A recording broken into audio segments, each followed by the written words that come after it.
অটোরিকশার battery চুরি এটি একটি গুরুত্বপূর্ণ ভিডিও যারা অটোরিকশা চালান বা অটোরিকশার মালিক রয়েছেন।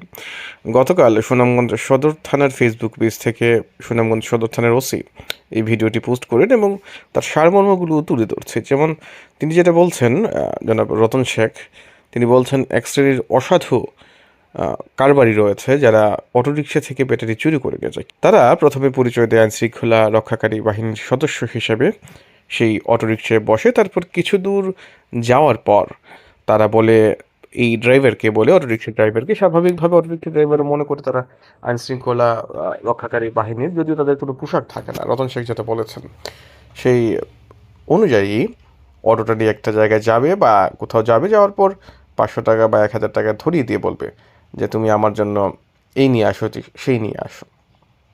আবার অনেক ক্ষেত্রে বলে যে এই ব্যাগটা নিয়ে বাড়িতে রেখে আসো। এইভাবে তারা বিভিন্ন ধরনের প্রতারণা করে এবং পিছনের দিকে থাকে হচ্ছে তাদের একটা মোটর সাইকেল। আর যখন ওই ড্রাইভার তাদের বিশ্বাস করে ওই জিনিসটা কিনতে যাবে বা গাড়িটা ছেড়ে চলে যাবে, তখনই তারা অত্যন্ত দ্রুততার সাথে এই অটোরিকশার যে ব্যাটারিটা রয়েছে সেটা তারা চুরি করে ফেলে। চুরি করে মোটর সাইকেলে দিয়ে দেয়। তারপর তারা এখান থেকে চলে যায়। তারপর ড্রাইভার এসে হতাশ হয়ে যায়, কিছু করার নেই, হারায় যায়, কিন্তু ততক্ষণে অনেক দেরি হয়ে গেছে। সেই কথাগুলো বললেন যে প্রতারণার বিভিন্ন ধরনের আসলে সিস্টেম রয়েছে। সুনামগঞ্জের যিনি ওসি, তিনি সুনামগঞ্জে আসার পর থেকে বেশ ভালো ভালো এই ধরনের ভিডিও আমাদেরকে দিচ্ছেন, আমাদেরকে সচেতন করছেন, তার জন্য তাকে ধন্যবাদ।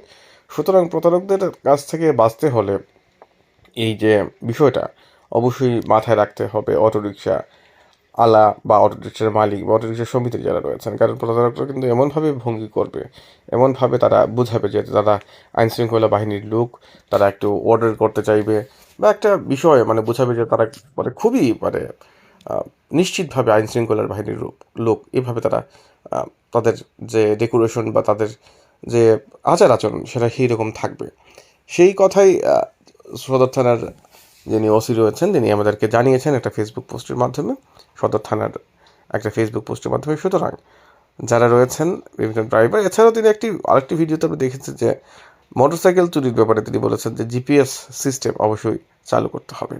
প্রত্যেকটা মোটরসাইকেল চুরি হওয়ার পর যখন আসে তখন কিন্তু এই তথ্যগুলো তার পুলিশের কাছ থেকে পাওয়া যে কোথায় চুর রয়েছে, সেক্ষেত্রে জিপিএস যদি থাকে একটা মোটরসাইকেলের ভিতর তাহলে পুলিশের সেটা তদন্ত করতে সক্ষম হন। যদিও পুলিশ বারবার এই ধরনের অনেক মোটরসাইকেল চুর বা সংঘবদ্ধ চুর দলকে আমাদের সুনামগঞ্জে বা মাদক বিরোধী বিভিন্ন মাদক গ্রুপকে তারা কিন্তু বিভিন্নভাবে ধরেছে।